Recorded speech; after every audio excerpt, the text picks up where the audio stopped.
Start करते हैं class. So class 9th chapter is fundamental unit of life, that is cell, fundamental unit of life. Chapter is going to be very interesting. First chapter of bio we are going to start it today. Fundamental unit मतलब आपकी basic unit, आपकी life की basic unit है, that is cell. Why class हमारी life की basic unit cell है? Because जितने भी लिविंग ऑर्गेनिजम्स होते हैं, all living organisms, they are made up of cells class. They are made up from cells. Cell से मिलते हैं. इट्स लाइक एक सेल, दो सेल, तीन सेल, चार सेल जैसे इकट्ठे होते जाते हैं और लिविंग ऑर्गेनिज्म बनता जाता है. तो बहुत सारे सेल्स से मिले हुए ऑर्गेनिजम्स को बोलते हैं मल्टी सेल्यूलर. और अगर ऑर्गेनिज्म सिर्फ एक ही सेल से मिलके बना हो, यूनिसेल्यूलर. तो लिविंग ऑर्गेनिज्म सेल से बने होते हैं. सेल्स सिंगल भी हो सकते हैं, यूनी, और बहुत सारे भी हो सकते हैं मल्टी सेल्यूलर. क्लास यूनिसेल्यूलर के एग्जाम्पल अगर मैं आपको दूं, कैन यू गिव? यस, अमोइबा. बैठिए. अमीबा नहीं बोलते, इट्स अमोइबा इन इंग्लिश. हाइड्रा. हाँ, हाइड्रा है, यीस्ट है, पैरामीशियम है, अमोइबा. वेरी गुड, पैरामीशियम बोलने वाले थे. ये सारे स्मॉलर ऑर्गेनिजम्स हैं. यू नो व्हाट, हम इनको बहुत डिटेल में माइक्रोस्कोप से ही देख सकते हैं. Because they are very small organisms. एक सेल से मिलके बने हुए, we cannot see by our naked eye. Now, can you guess? You are multicellular or you are unicellular? Multicellular. Okay. Is it good to be multicellular or is it good for having a unicellular body? The multicellular. Okay. Why multicellular is good? The multicellular is good because each cell has its own function. Absolutely right. Very good. Very good, Aditya. Actually होता क्या है, multi cellular organisms की body इतनी अच्छी क्यों होती है? For example, हमारी बॉडी में हर फंक्शन को करने के लिए हमारे पास स्पेशल सेल्स है. हमें सांस लेना है, वी हैव स्पेशल ऑर्गन अलग है ना हमारे पास, लंग्स. ओके. हमारी बॉडी को डाइजेशन करना है, हमारे पास स्टमक है. We have brain, separate organ. और दीदी ऑर्गन है ना अलग अलग, सेल्स थोड़ी हैं. पर आपको बता दूं बच्चों, ऑर्गन सेल से ही बनते हैं. होता क्या है, लिसन, सेल्स, काफी सारे सेल्स एक साथ, ये सिंगल सेल है, बहुत सारे सेल्स जब एक साथ मिलते हैं तो बनाते हैं टिश्यू. और अगर अलग अलग टिश्यू, ये एक टिश्यू है, एक और टिश्यू आ गया, डिफरेंट टिश्यूज जुड़कर बनाते हैं, तो अलग अलग ऑर्गन कब पॉसिबल है? जब अलग अलग टिश्यूज होंगे. और अलग अलग टिश्यूज कब पॉसिबल है? जब अलग अलग बॉडी में सेल्स होंगे. समझ में आ रहा है? तो multi cellular is going to be best. Why best? Because they have a proper efficiency of doing work and even they can do lot of work. कितने बच्चों को क्लियर हो रहा है कॉन्सेप्ट? ओके, आगे आते हैं. नेक्स्ट वी हैव, मैं एक सेकंड ना, सेल स्ट्रक्चर करने से पहले give me just 1 second.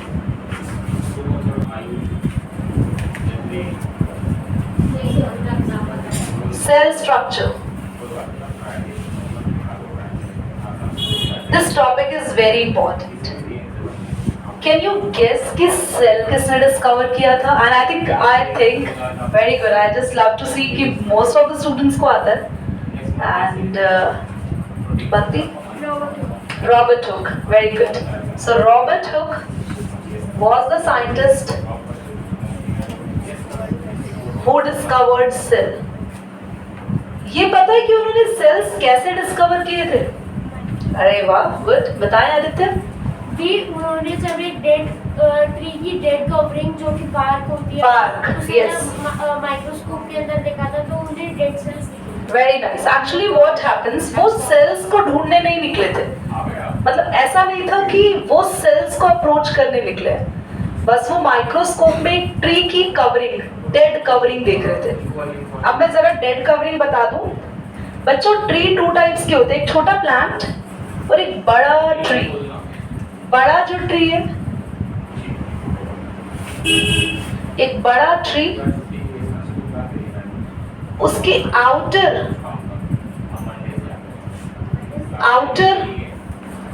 Covering bark, brown colour की कवरिंग नहीं होती, आउटर कवरिंग, दैट्स बार्क। उस डेड कवरिंग को रॉबर्ट हुक माइक्रोस्कोप में देख रहे थे, तो उन्होंने देखा, उन्होंने बहुत ध्यान से देखा, उन्होंने कहा कुछ ऐसे स्ट्रक्चर्स नजर आ रहे हैं हमें तो। ये honeycomb like structure. या वेरी नाइस, उन्हें हनीकॉम्ब लाइक स्ट्रक्चर मिला था। हनीकॉम्ब यानी कि मधुमक्खी के छत्ते जैसा एक स्ट्रक्चर दिखा था। And he was very shocked कि ये स्ट्रक्चर क्या है, व्हाट इज दैट। तो उन्होंने देखा ये छोटी छोटी चीजें जो सर्कल्स नजर आ रहे हैं, दे आर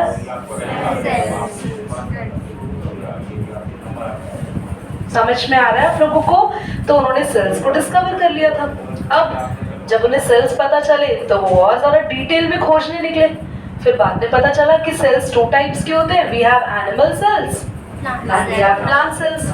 गाइस, आप लोगों की बॉडी में ऑफ कोर्स एनिमल सेल्स है। नहीं यार, हम तो एनिमल नहीं है, हम तो ह्यूमन है, हमारे अंदर तो ह्यूमन सेल्स होने चाहिए।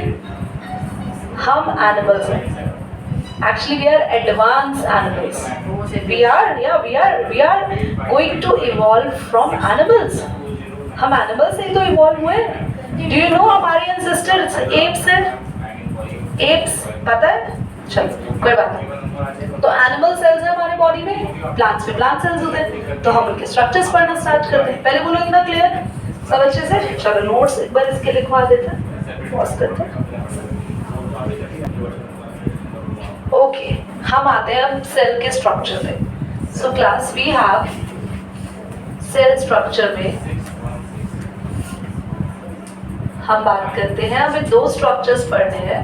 We have to study animal cell and plant cell. First of all मैं एनिमल सेल को आपको बताती हूँ कि एनिमल सेल कैसा होता है। बहुत मजा आएगा सुन के, क्योंकि हम अपने बारे में पढ़ रहे हैं, हमारा खुद का सेल पढ़ रहे हैं। तो आपको माइक्रोस्कोप में देखने की जरूरत नहीं है, आपको खुद बोर्ड पे दिखेगा कि आपकी बॉडी का एक सेल कैसा है। And it is going to be very interesting. On a video recorder है, लिसन। एनिमल सेल के सबसे बाहर कवरिंग जो होती है, दैट्स सेल मेम्ब्रेन।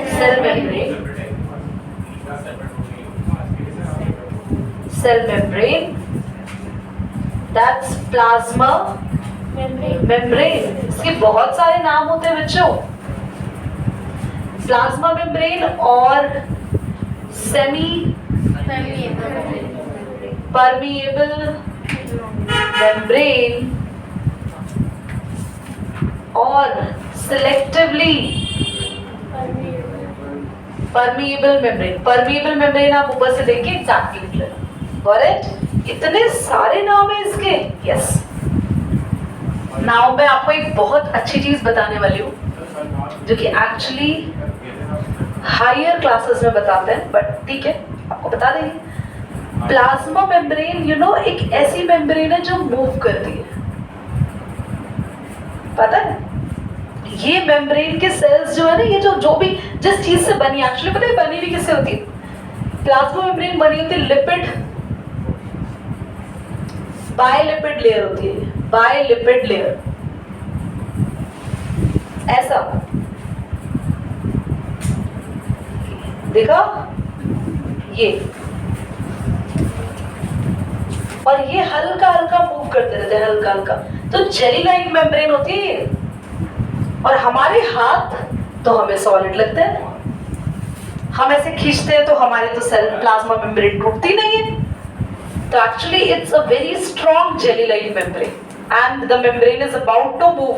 वो आप हायर क्लासेस में फ्लूइड मोसैक मॉडल पढ़ेंगे 11th क्लास में बायो में, वहां डिटेल में जानेंगे, अभी इतना है, ठीक है। चलिए, सेंटर में एनिमल सेल के सेंटर में न्यूक्लियस होता है, सबको पता है, वेरी गुड। अब न्यूक्लियस हमारे सेल का ब्रेन है। Nucleus is the brain of the cell. You know जैसे आपकी बॉडी को सारे फंक्शन, सारी गाइडेंस, सारे इंस्ट्रक्शन सेल आपकी बॉडी को ब्रेन देता है, ऐसे हर एक सेल को सारे इंस्ट्रक्शन न्यूक्लियस देता है। अब न्यूक्लियस इंस्ट्रक्शंस तो दे देता है, पर मैसेजेस जाते कैसे हैं? न्यूक्लियस के मैसेजेस को बाहर भेजता कौन है? पोस्टमैन तो हमने कोई लगा नहीं रखा हमारे सेल के अंदर। क्या हमारे सेल में कोई पोस्टमैन है? Yes, we have a postman जिसका नाम है एंडोप्लाज्मिक रेटिकुलम। इतना बड़ा नाम, आपको पसंद है तो अपने बच्चे को जरूर रखें, ठीक है? एंडोप्लाज्मिक रेटिकुलम, इधर देखिए जल्दी से। सी, कुछ इस तरीके से हमारे पास एक स्ट्रक्चर होता है, देखा? और इसके कहीं कहीं पर ऐसे राउंड राउंड राउंड डॉट्स जो दिखते हैं, ये होते हैं राइबोसोम्स।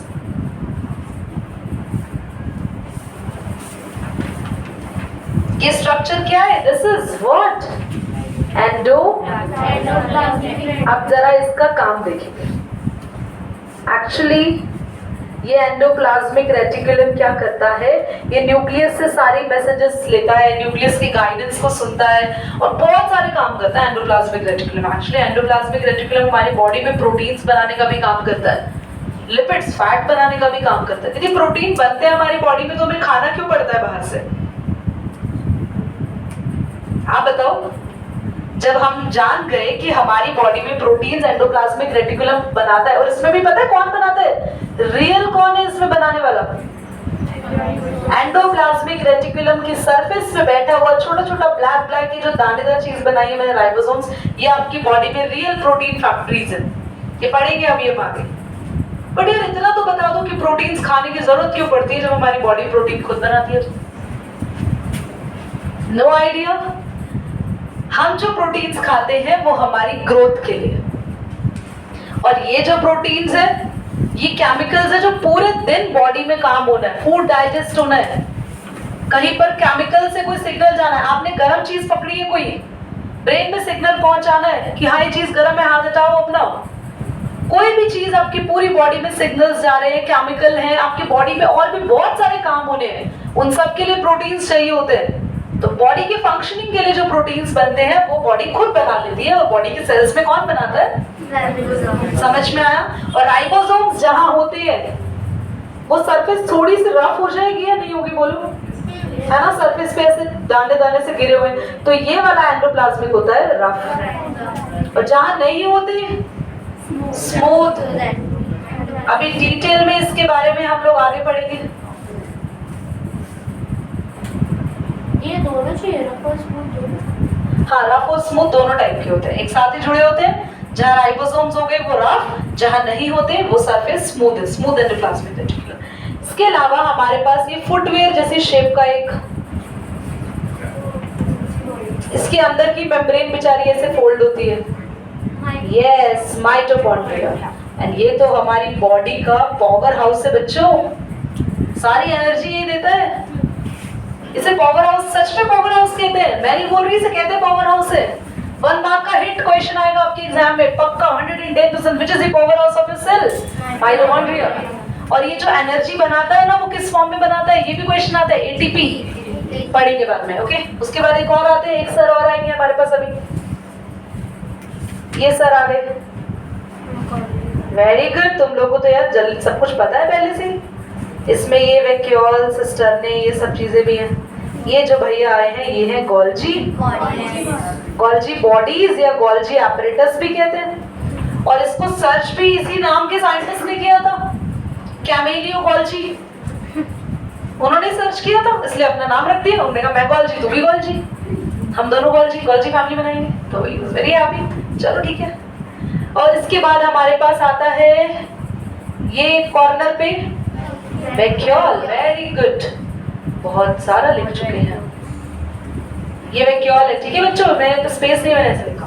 वैक्यूल सारा वेस्ट इसमें होता है, सब वेस्ट अपने अंदर कैरी करता है। और यू नो वैक्यूल को वेस्ट डिस्पोजल सिस्टम भी कहते हैं बॉडी का। एक्चुअली राइबोसोम्स को रियल बोलते हैं, वो भी पढ़ेंगे आगे जाके। पर वैक्यूल भी वेस्ट को कैरी करता है, एक्स्ट्रा चीजों को कैरी करता है अपने अंदर। और वैक्यूल की मेम्ब्रेन का नाम याद रखना है आपको, वैक्यूल की मेम्ब्रेन। ये जो मेम्ब्रेन दिख रही है वैक्यूल की, ये बहुत काम की चीज है। अब मैं इसको हटा रही हूँ क्योंकि इसका कोई काम नहीं था, ये आपको नोट भी नहीं करना। और बायोलिपिड को भी नहीं करना, इज नो यूज। वैक्यूल की मेम्ब्रेन होती है टोनोप्लास्ट, मेम्ब्रेन ऑफ, बोलो बच्चों, वैक्यूल, करेक्ट। जो बच्चे आज नहीं आए उनके लिए रिकॉर्डिंग मैंने की है, आगे चैप्टर रिकॉर्ड नहीं होगा तो प्रेजेंस रहो बच्चों। न्यूक्लियस हो गया, माइटोकॉन्ड्रिया हो गया, राइबोसोम्स हो गया, एंडोप्लाज्मिक रेटिकुलम हो गया, गोल्गी पॉलिस हो गया, माइटोकॉन्ड्रिया हो गया, वैक्यूल हो गया। एंड प्लांट सेल में आएगा क्लोरोप्लास्ट वगैरह, प्लास्टिड्स, क्लोरोप्लास्ट, सेल वॉल और भी बहुत सारी चीजें आएंगी, बट फिलहाल इतना ही। तो अभी आपको ये ड्रॉ करना है एग्जैक्टली से, जल्दी से। हाँ लाइसोसोम्स रहेगा, जल्दी जल्दी, ये बहुत इंपॉर्टेंट चीज रहेगी भाई।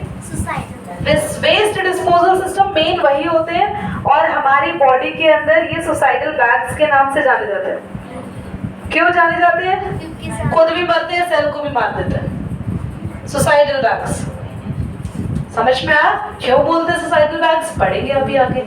चलिए बनाइए इसको जल्दी से।